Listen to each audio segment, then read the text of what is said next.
Welcome to Jumanji. No, you're not actually at Jumanji. That was a joke. Okay, all right. Don't laugh at the same time. It interrupt with the recording. Anyway, thank you for coming. Sort of triple thanks, really. Thanks for either getting lunch quickly and rushing over, or missing lunch potentially.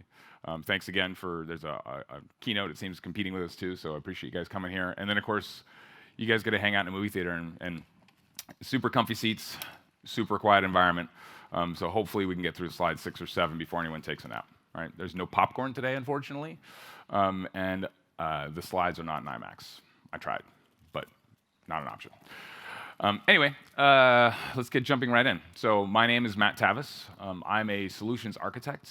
And what that means is I spend most of my time working with partners, customers, internal product teams, trying to guide people on how best to use the Google Cloud Platform. So what services to consume, best architectural approaches. The SA team focuses a lot on building the solutions you see on the GCP website. So the solutions section has things that are downloadable. That's what we do. That's where we spend our time. We try and learn things from you, and then we try and build out templates and patterns that make sense for everyone to consume. Later on, Sridhar will jump up here, one of our partners from Nutanix, and he'll do a few slides as well. We'll do a quick handoff later on, but I'll let him introduce himself then. Without any further ado, let's jump right in. So I'd love to start by talking about our perspective on hybrid. Hybrid's a pretty heavily overloaded term in the industry in general. There's really no single definition that really captures it. It's pretty broad.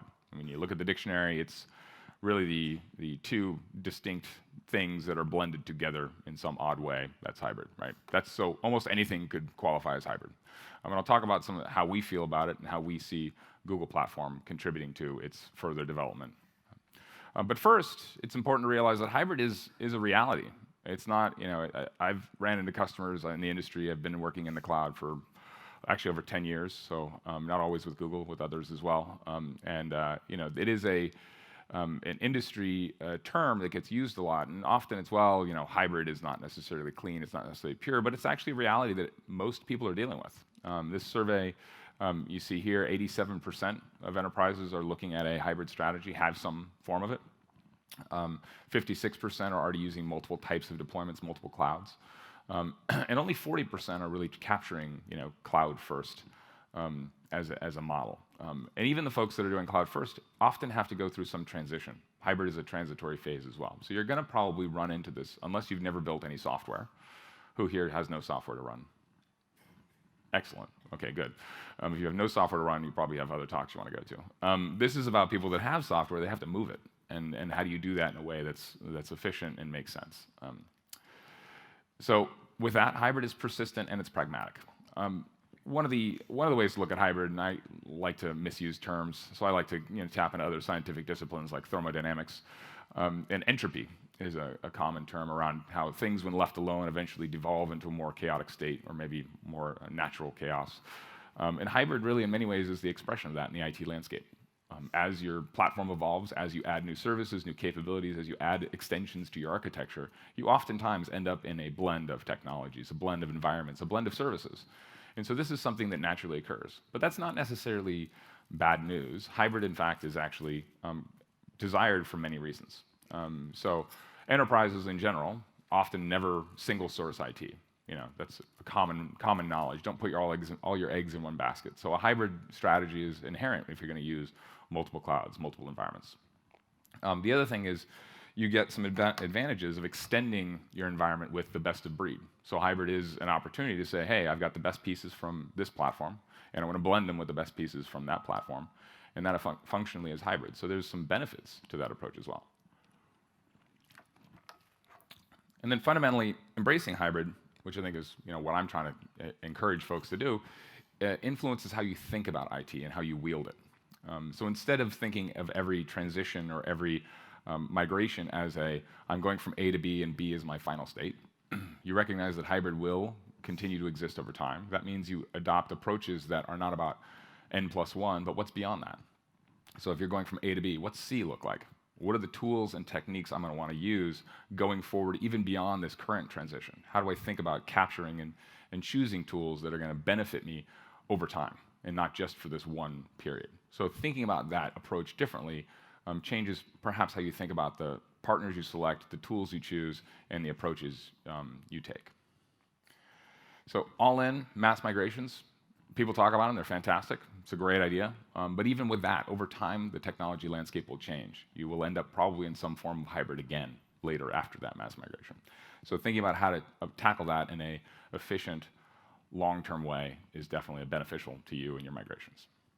So it comes in many forms. As you can see here, we have on the bottom, let me see here, I'll get your so bottom, there you go. We have kind of like a open sourcey, cloudy type tools here in my data center, more traditional bits, some other cloud that's not GCP, and of course the Google platform. So, hybrid could be, I'm blending two data centers with disparate technologies. Not as exciting for this talk, but that's a form of hybrid. Or I'm connecting my traditional with a whole bunch of cloud, cloud first or cloud native services. Alternatively, I'm using a common set of tools, a common set of open source tools across multiple environments. Here you see Kubernetes down below, GKE up above, TensorFlow down below, machine learning engine up above, right? So that's another blend of hybrid technologies. And of course, I would, in my definition of hybrid, point to multi-cloud as a hybrid mental model because you're actually blending different approaches and different technologies across that. So all of these really are hybrid of a form. And so there may be things that you'll run into, and they're all valid and reasonable depending on what makes sense for you.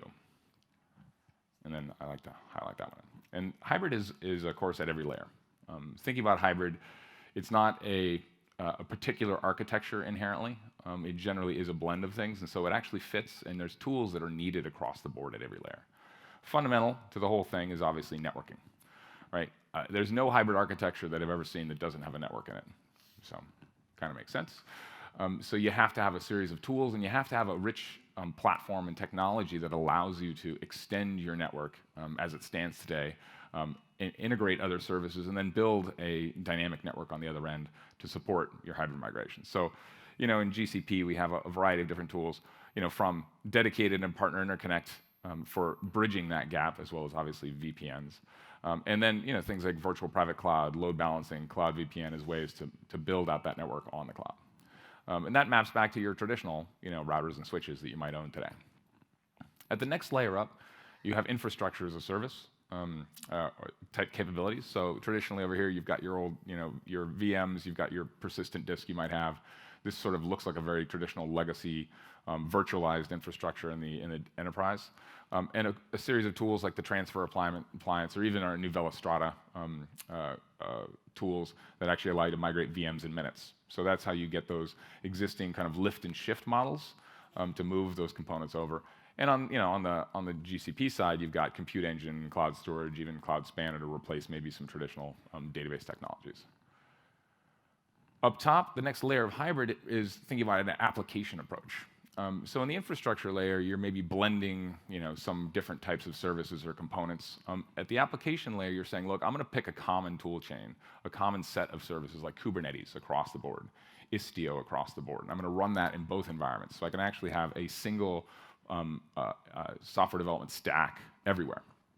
And that often is not everyone goes that way from a hybrid perspective because maybe they're not in containers today.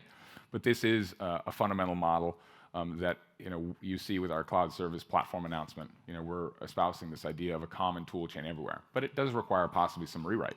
But that is something to consider: is how do you get to that layer? And that's a modernization step generally for existing applications.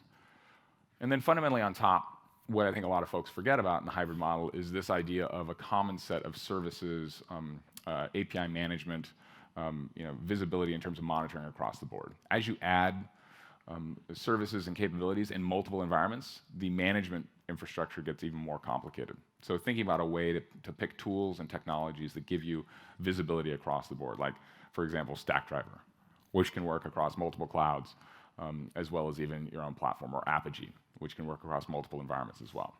So those are definitely key elements to consider across the board. Now, our approach to hybrid is what I'd like to talk about next, but after a drink of water. I talked about the network. The network is the foundation. Without the network, you don't have a strong hybrid story. And ideally, to make a lot of these architectures work, you have to have a rich, global, performant network. And that's what Google's been building for 18 plus years. We have 17 regions, 125 points of presence. We have over 100,000 feet of undersea cable that we've invested in. This is the largest private network in the world, and we continue to build that out. This is our continued ongoing commitment. This means that you have access when you use GCP with your hybrid environment to this entire network. And as your data flows between regions, between endpoints, you have that backbone that we've built for our own platform, and you can actually ride on top of that world-class infrastructure. And we like to make it easy for you to get involved in that, so we obviously have the Google network, but we also build multiple ways to get in. There's premium versus standard different network approaches. There's also, you can just do VPN tunnels if you want something quick and easy. But we also have dedicated interconnects or partner interconnects where you can drop into a data center that you're already in and drop a simple 10 gig connection across the data center to tap right into the Google network. So giving you that flexibility is key, and that is the foundation of any sort of hybrid solution, that you have a strong, scalable global network. The other thing that's important, and this is kind of more of a positioning piece around how we think about hybrid, is that fundamentally hybrid, if it's going to be effective, it has to work in a lot of different locations. It has to come to you and meet you where you're at.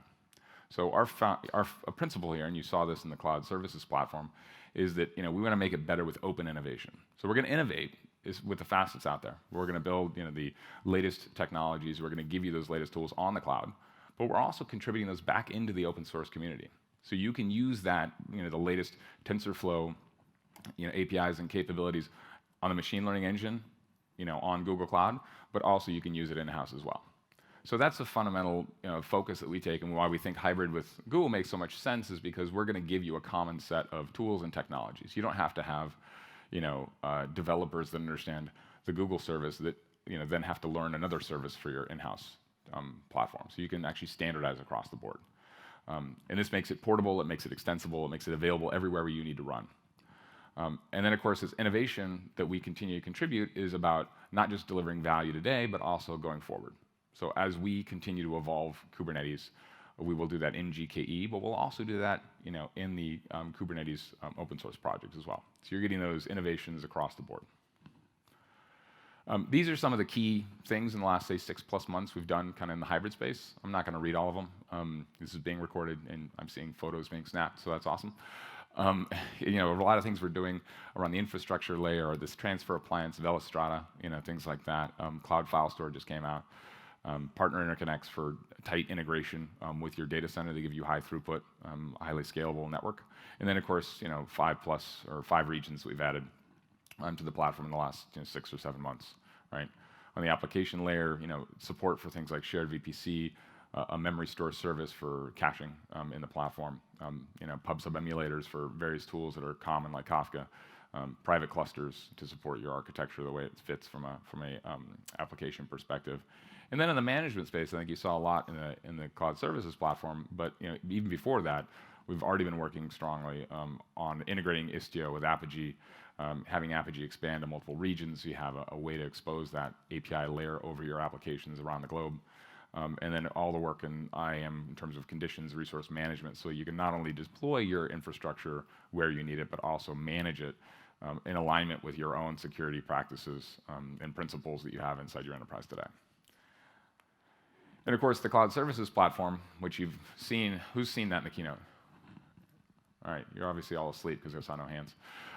Somebody saw it. He saw it. You saw it. All right, that's 2. 4. All right, we're getting there. 6. All right. So the idea here is we want to take what we've done in the open source projects like Istio and Kubernetes, and we want to make that available where it's needed, and which is not only in the GCP platform, but also in your data center today. And so, the cloud build function, the cloud build and serverless capabilities for people who are builders that want an integrated workflow. Serverless, as baked on top of the GKE platform. GKE on-prem, which gives you the ability to run Kubernetes both in the cloud and on-prem in a consistent way. Stackdriver and Istio integration, so you actually have the ability to see API usage across your existing infrastructure internally, but also in the cloud. And then fully managed Istio is another key piece there. And of course, this all integrating with the Apigee API management gives you a single management plane across multiple environments. And so the way to look at this is, I actually drew an architecture diagram. Why not? And so you see here, there's a whole bunch of approaches to the cloud, and they're all kind of represented now as part of this cloud services platform architecture. So here you've got your legacy cloud nope, the things that never move. They're very exciting over there. We'll leave them alone. But they can actually be still connected to the cloud with a dedicated interconnect, and then using the Apogee API platform as a way to expose legacy services with a web service interface, right? Very common approach to help people kind of expose something that's maybe they want a way to call into it, but they don't want to be able to have to rewrite it. So put an API layer over the front. Then staying on-prem in the enterprise data center, you can use GKE on-prem to modernize in place, right? I want to improve my application, move to a modernized architecture, but I don't want to move it out of the data center. Maybe it's tightly coupled to other services in the architecture. I can leave that there, but I can add a managed Istio mesh over the top of it. So I can actually control API access even though it's in my data center. And then, of course, that same approach can be applied to my remote site. So, for example, I might be a retail organization, and I have hundreds of stores. Well, guess what? I got to still control the services running in the GKE or the GKE on-prem in those stores as well, just like I control the services in my enterprise data center. So you have that common model there. And then here, in the cloud platform, you might do lift and shift, where you bring some things over with sort of Velostrada, but also the move and improve. Like I want to move some features over and then improve how they run today, tying that into the managed Istio. And what you get with this particular approach from a hybrid perspective is, one, you get central cluster management. Now you can control the Kubernetes that's running across all of your environments, not just the one that's in the cloud. Right? You have a centralized way in which you can view how those clusters are performing, what they're doing, and upgrade them across the board. You also have a cloud build with a common tool chain. So as I build containers, as I build those artifacts, I want to deploy them, I now have a common set of services and APIs that I can use across the board, and I can deploy that to any of those clusters. And then the other thing that's fundamental to a true hybrid model is a centralized API management, this ability to capture who can access what in my architecture. So if you go down the microservices model, the ability to say, front end here can call back end there and control, throughput rates, access to those various services, all through a centralized API management layer. Now, that's obviously a little forward thinking. That was our announcement this morning. That's kind of where I see hybrid going to some degree. And there's also a lot of other tools in the space, and we'll hear more about that. But what we're seeing in terms of real use cases today, I thought I'd cover that just so folks can get excited about what might apply to their particular business today. So there's a few that we see quite commonly. One is this idea of invoking legacy dependencies, moving pieces of my architecture into the cloud, but calling back into existing services that I can't move today or don't want to. Mainframes, large-scale package applications that have too many dependencies to be picked up today, things that maybe run on infrastructure that is not cloud ready, right? But I want to still tap into that from the cloud. That's a pretty common front end calling into a back end kind of model in hybrid. Another is cross-environment execution. So I want all the benefits of CI/CD. I want a fantastic dev test process. I want flexibility for my development teams. I want to move quickly. But it turns out I still need to deploy that code in my oil rig. Right? Well, that's going to be a model. You're not going to change your oil rig necessarily tomorrow. So hey, the ability to use the cloud as a cross environment, kind of execution development environment is a common platform. But deploying directly from there to the edge is common as well. And then edge computing in general. I want to add a whole bunch of sensors, capabilities to my architecture. I want to gather a whole bunch of new data that I've never processed before. I probably don't have the processing power, the storage that I need. How can I use the cloud as a way to extend my architecture to capture all that information, aggregate it, feed it back into my existing application, and then use that as a sort of a blended hybrid model?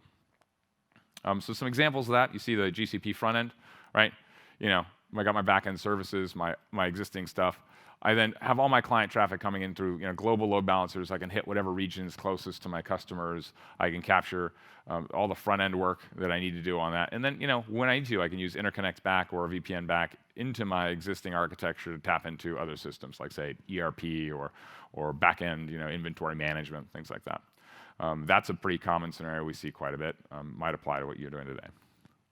The other one we see, as I mentioned, IoT, right? You've got, sure, my devices are going to continue to reach back into my existing on-prem infrastructure, but then at the same time, I can use Cloud PubSub, IoT Core, Dataflow, and there's a whole array of analytics and storage services to capture, process, and then aggregate that data so then I can feed the results back into my existing architecture for maybe output back to my my devices. So I have this ability to take this maybe smaller scale footprint and then add a whole bunch of managed services and data processing capability as a hybrid model, building obviously a hybrid network interconnect in between those two. Some other examples we're seeing is just tapping into the global network of GCP as a way to get footprint around the globe. Right? As you expand your business, as you expand where your customers are coming from, you want this availability everywhere. You want to be able to have the closest location be tapped into. So this global availability of the 17 regions is a huge benefit. You can go from tapping into one region to get into that network we saw earlier to get around the globe. Another is jurisdictional or data sovereignty. You might be tapping into a new market, and there might be rules about where the data has to live, has to be processed. Having regions there available to you right away, great example. But you still want visibility coming back into your central IT infrastructure. So blending those data storage and processing requirements with tying it back into your existing centralized approach and architecture. And then the last, which is quite common, is this idea of extending an architecture with cloud services. I think IoT is one example, but I'll dive into another one here, which is actually, let me go back real fast. Another one here, which is this idea of like, let's say I want to add ML or I want to add big data, right? These things are things I can tap into my architecture, and I don't have to rebuild it. I just have to figure out a way to pump that data across and bring the results back into my platform. So in terms of regional availability, you can imagine this kind of a model where you have a global load balancer. You're exposing to customers across the globe, and then building proxies in the regions, running individual sort of localized services for various performance needs, but then fundamentally tapping that back into interconnect in terms of feeding that data back into your maybe centralized or lower lessened footprint enterprise platform. The other one being the big data example we talked about. I've got a ton of applications out over here, don't fit on the screen. I didn't think the screen was going to be big enough, so I was wrong about that, obviously. So there's apps over here, and then that data is being pumped through over a variety of different capabilities, whether it be a transfer appliance, transfer service, or just a VPN interconnect, whatever makes sense, into an event stream, ETL streaming, staging buckets, various streaming and storage services that give you your time series analysis, your data warehouse on BigQuery, and then you can build a whole analytics and reporting dashboard over the top of that, which can be exposed either in the cloud or you can even pump some of that data back for reporting on-prem. So another common classic hybrid model we're seeing in the market today. So this is the just summary slide that shows them again. There you go. But fundamentally, we're obviously doing a lot for the cloud services platform, and we've been doing a lot in terms of commitment to open source tools and technologies, but we also want the platform to be open for our partners as well. This hybrid fundamentally means a blending of disparate technologies, and we recognize that many of you are working with existing partners today. You have a wide array of services or capabilities that you're trying to bridge into the cloud platform, and so we think that it's fundamental that we actually make this platform extensible and allow others to participate as well. So your best choice tools are available for you as well. So whether it be multi-cloud management capabilities, that's why we expose all of our APIs, so you can actually tap into that from a variety of tools and management consoles. Hybrid applications, when you want to run containers everywhere, GKE allows you to do that. You can run Kubernetes on-prem. You can run it with other hosting partners as well. Hybrid services across the board in terms of securing and monitoring services across clouds.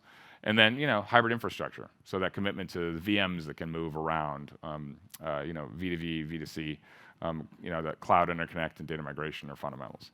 And obviously, we have a whole bunch of partners in the space, but what I'd love to do is turn it over to one of our partners right now to talk more about his story and their solutions. Sridhar Devapalli, who's the General Manager of Cloud Services at Nutanix. Thanks, Sridhar. Thanks, Matt. Hey, folks.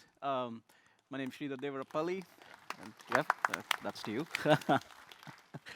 And my responsibility is to drive forward our hybrid cloud strategy at Nutanix, and I'll talk about what that means in upcoming slides. And Matt's given you a ton of information on his perspective on hybrid and the customer problems they see. I'd like to do the same from the Nutanix standpoint. Before I go any further, I'd like to see a show of hands as to how many of you have actually heard of Nutanix.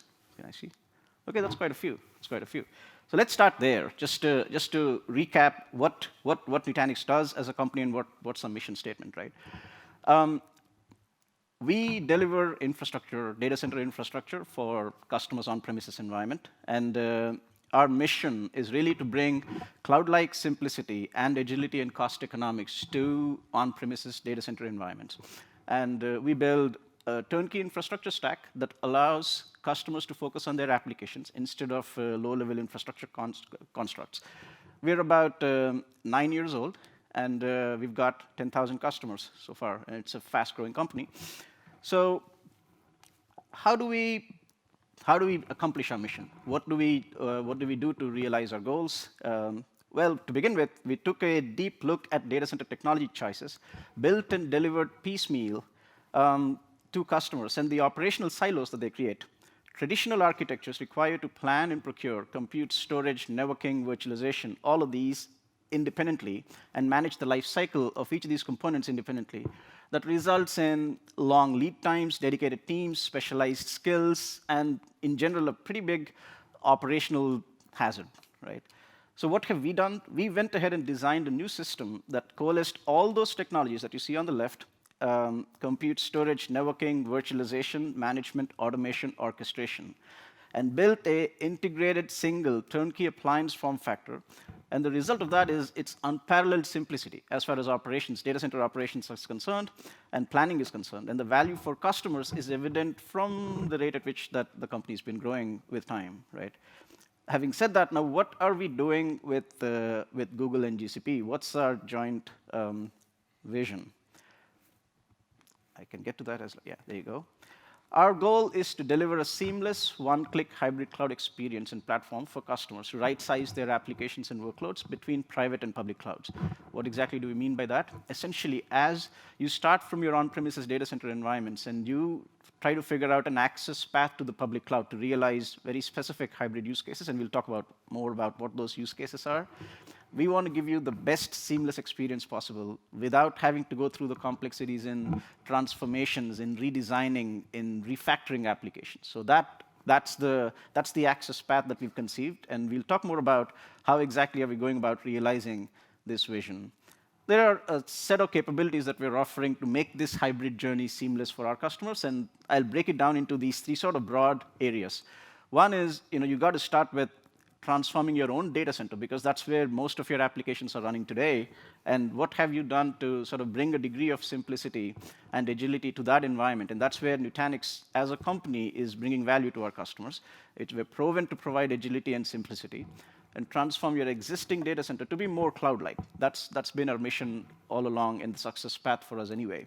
Now, in addition to transforming data centers, we are also allowing customers to transform their applications, redesigning them to be more microservices-like, using technologies like Kubernetes delivered natively on premises off of our appliances. That's again, think of that as Google services delivered natively out of Nutanix platforms. And our goal eventually is that you consume a combination of Nutanix and Google services irrespective of the location. They could be on premises, off premises, but in the end, you can start building your applications in a way that you progressively modernize them without having to worry about location and transformation, right? Another key aspect, which is related to what I just said, is the ability to move applications back and forth between on-premises and the cloud without having to, redesign or retransform them. There's an offering that's new that we call Xi Cloud Services, and I'll talk more about what that means. Nutanix Stack for GCP, Nutanix Xi for GCP, integrated with our on-premises offering, allow you to move workloads back and forth as your business requires, without having to go through many of the typical complexities that one goes through for cloud migration, right? And related to that is essentially orchestration and automation of placement of these workloads. And I'll talk more about how another product of Nutanix, which is Calm, plays a big part of in solving that problem.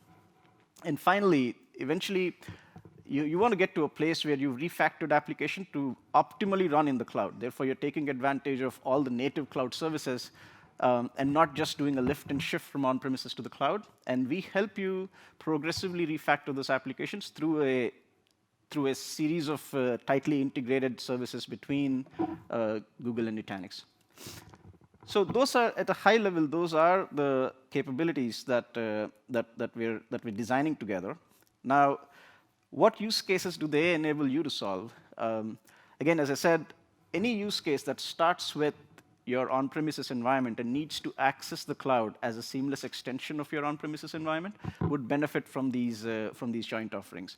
The first and foremost, disaster recovery and business continuity. This has been a problem that's pretty hard to address traditionally because it's complex in nature. And what we've done is we've built a DR to the cloud solution that's tightly integrated with our on-premises offering, and with Google and Nutanix together, you can leverage the GCP cloud as the target for your as the DR target for in the case of a failure. Right? A related use case to DR is lift and shift. As we talk to many customers, they're looking to miniaturize their data center footprint and trying to figure out a way to move workloads into the cloud while retaining some existing workloads on premises. How do we make that motion seamless and allow you to still have backward connectivity and accessibility to what's running on-prem, so that in the end you realize that true hybrid situation where your actual workloads are spanning both the public and private clouds, without you having to go through, again, a series of investments in data center migration technologies and so forth. Right? And another use case is cloud bursting. And we'll talk about a specific example where there's a customer who actually wanted additional capacity in the cloud based on fluctuating demand from their users. And how do we enable that use case by allowing you to expand into the cloud just as much as your applications need, as though that's sort of a seamless extension of your existing platforms. So these are some of the use cases, and the broad theme is that any use case that is gravitated in your on-premises environment but needs either intermittent or event-driven access to public cloud services will benefit from these joint offerings.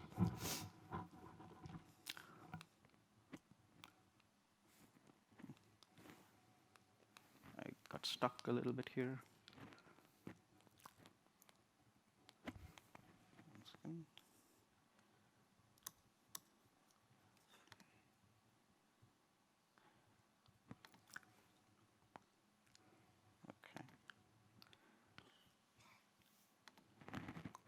All right, sorry about that. There was a little bit of a technical glitch. So I spoke about the why and the what. Why are we embarking on this partnership, and what use cases can we address? Let's talk a little bit about the how. What product offerings specifically will help us address the use cases that I just spoke about? The centerpiece of it all is actually to enable a seamless hybrid experience. The first thing to solve for is to keep the same operational paradigm, the same interfaces, the same tooling, the same workflows, to manage your applications independent of location. And there's a product offering from Nutanix called Calm, which stands for Cloud Application Lifecycle Management. And it allows you to manage the lifecycle of your applications across multiple clouds. And by lifecycle, I mean application deployment, upgrades, expansion, visibility, security, all those elements that you would take care of as you design and run your applications. Calm gives you a consistent interface to perform all those operations across different clouds. And the way you would do that is you would create a Calm blueprint. Think of that as a set of instructions that describes the constitution of your application and its infrastructure requirements and dependencies. And once you've designed and built the blueprint, you can repeatedly deploy it across different clouds while maintaining the same operational consistency in the way you manage your applications. It could be, the target cloud could be private cloud on Nutanix or public cloud like GCP. And Calm allows you to manage not just VM-based applications, but also containerized workloads as well. Calm blueprints also allow you to provision and manage Kubernetes through a control plane, through a one-click experience. Now, that's a little bit about homogenizing consumption and operational interfaces, and that's what Calm enables you to do. But a true hybrid stack goes beyond just consumption, and where the need is to ensure that all aspects of your workload stay consistent on both sides, including things like performance, scale, availability, security, data protection, things of that nature. Right? This calls for a different level of building hybrid, and by that I mean it's the same platform that needs to extend between your on-premises environment and the target public cloud. And that's where our next offering, which we call Xi Cloud Services, accomplishes. That's exactly what it does. Think of it as a native extension of our enterprise cloud platform into the public cloud, into various public clouds, including GCP. And it's our technology stack. It's the same software technology stack that Nutanix has built that we deliver on premises, now is delivered as a service in various public clouds, including data centers that we run and operate, but also within the GCP regions. With Xi, not only do you maintain operational consistency as you expand into public cloud, but you retain all the applications SLAs and the security model and performance characteristics and everything else that you would have carefully designed as you built and run your application, right? It's because, and you could do that only because it's the same platform on both sides. And the first service that we're offering with Xi is disaster recovery as a service. And we plan to expand the set of use cases to encompass other hybrid scenarios as well. And specifically with Google, we're offering Xi services within a GCP region co-located with low latency access to the rest of the GCP services. So if you're a customer who's looking to transition to the public cloud for either your existing workloads or to build new workloads, you can leverage a combination of Nutanix services and GCP services through this joint offering.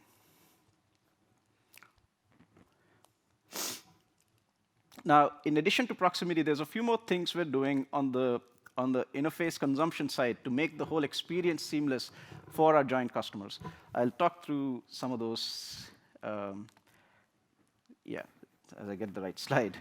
A lot of this is related to platform integrations to enable and ensure a seamless experience. So firstly, it's going to be an integrated portal. There's a common portal from which customers can consume a combination of Nutanix services and a select set of GCP services that we will make accessible through this portal. And those select set would be the set of services that would make sense to consume from within Xi. Things like big data, BigQuery, that can actually act on data that's your data that's residing within the Xi Cloud services anyway. Another common problem that customers experience is management of credentials. And through a single sign-on experience, we allow you to maintain a common identity to access a combination of, again, Xi and Nutanix services so that you don't really have to manage a different set of credentials for each of your employees or operators who are managing and administering these resources. We consolidate bills. And you get a single bill from Nutanix that captures both charges related to GCP and charges related to the Nutanix Xi services. So you're not dealing with two payment systems and two ways of tracking your bills and things of that nature. And finally, this is important, and Matt touched upon this before also, which is network connectivity. And establishing network connectivity is really usually very cumbersome and painful. We unify that in the sense that you could use a single network connection to access a combination of both Xi services and GCP services. And that connection could be a VPN connection over the internet, or it could be a GCP interconnect as a way to reach a combination of GCP services and Xi services. And if you see all of these sort of capabilities together, the goal is to enable a more seamless, simplified experience to access what we call a set of hybrid services. Right? So I spoke a lot about, essentially various capabilities and mission statements and use cases and so forth. Let's bring all of it together using an actual customer example. Here's a real scenario where there's an existing joint customer of Nutanix and GCP, and they were interested in essentially procuring excess compute capacity on the fly, on demand, as and when their application needs it. So during peak seasons, it's an application that serves both internal and external users for that organization. And during peak season, they need capacity for that application to expand on demand. It's a pretty standard web application that consists of Apache web servers and Oracle databases and JBoss application servers. And primarily, they wanted the web server capacity to expand on demand without human intervention and without any kind of lead times and without over-procuring capacity. Right? Now, it's a pretty standard cloud bursting use case, and I'm sure many of you have heard of this use case before, but it's pretty hard to accomplish without the right degree of automation and without having to retransform or change the nature in which your applications run, especially if you're looking to access the public cloud as a way to procure that additional capacity. Right? So we've implemented, or in the process of implementing, a solution for this customer that includes a lot of the components that we spoke about. The Calm acts as the overarching orchestration layer, and it's constantly monitoring performance and utilization of the application. And it's built to orchestrate new web VMs in GCP. This is actually within Xi in GCP. And therefore, if you need more capacity on the web, without any kind of operator intervention, the system itself detects that, OK, it's reached a threshold at which point it needs to spin up these instances, and it launches them. It adds them to the web farm. It does other forms of automation, things like assigning IP addresses, building connectivity back to the on-premises environment where the actual database runs, and modifying DNS records and things of that nature. All the automation tasks that you would otherwise manually do, right? And we leverage, as I was saying, that common network connectivity between GCP resources and Xi resources as a way to establish connectivity between on-premises and the cloud environment. And there you have it. Essentially, this is how we've solved this customer's use case. And if you see, it's because of the fact that Xi is running inside GCP that this automation has become amenable, in the sense that the customer's workloads need not have been transformed in any way. There has been no redesign of their applications. The way they've constructed their virtual machines and the way they've designed and characterized performance for their applications on their on-premises platform, all of those characteristics are retained as these instances burst into the public cloud. It's a pretty simple example, but it illustrates essentially the power of the joint solution, because it addresses things like automation and seamless expansion without the need for refactoring your applications, right? And the benefits to customers is really the simplicity that it brings to the table, and the economic advantage of adding capacity only when you need it, right? Guaranteed availability, and this is a pretty business-critical application, and therefore, guaranteeing availability and performance SLAs for this application while you're taking advantage of the economic elasticity is critical, right?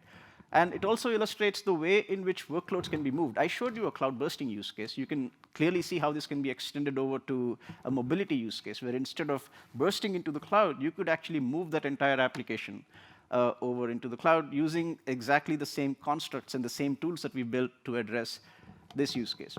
Anyway, so hopefully that gives you a sense for the why and the what and the how, along with the actual real example that illustrates sort of what we're bringing together between Nutanix and Google. So I will be around in the Nutanix booth in the conference, so if you have any additional questions, myself and my colleagues would be happy to answer them. Thank you for your time, and have a great afternoon. Thanks, Rita. Appreciate it. I don't think we have any more slides, but I think the point that we were trying to make here, if I can wrap it up, is really our goal at Google is really to provide you a hybrid solution that meets you where you're at. Like, depending on what you need for today's approach that fits your business needs, it can, as you've seen, it can move existing applications, you can modernize and improve, you can bridge networks, you can provide all the tools and capabilities to meet you where you're at and help you meet your business goals in what is the most efficient fashion for your business going forward as you go into your cloud transition. With that, we actually have a twist ending to this movie, which is that we actually have a time for questions. I didn't think we were going to be able to have that, but it turns out either I talked too fast or I missed a slide. So there are microphones on that side and this side, or if you want to scream it at me because you're in the middle and I can repeat it, that's an option too. But we have a little over 5 minutes. If you have no questions and want to run away, I get it. Thank you very much for your time, and we look forward to seeing you at the conference. Oh, and don't forget, if you are running away, tomorrow, and the only reason I'm plugging this is because I'm proctoring, Cloud Hero. It's an interactive DevOps game if you want to literally build an app real time for a challenge to see who gets the highest score. There are prizes. And there are capes, actually, oddly enough. You should look for those.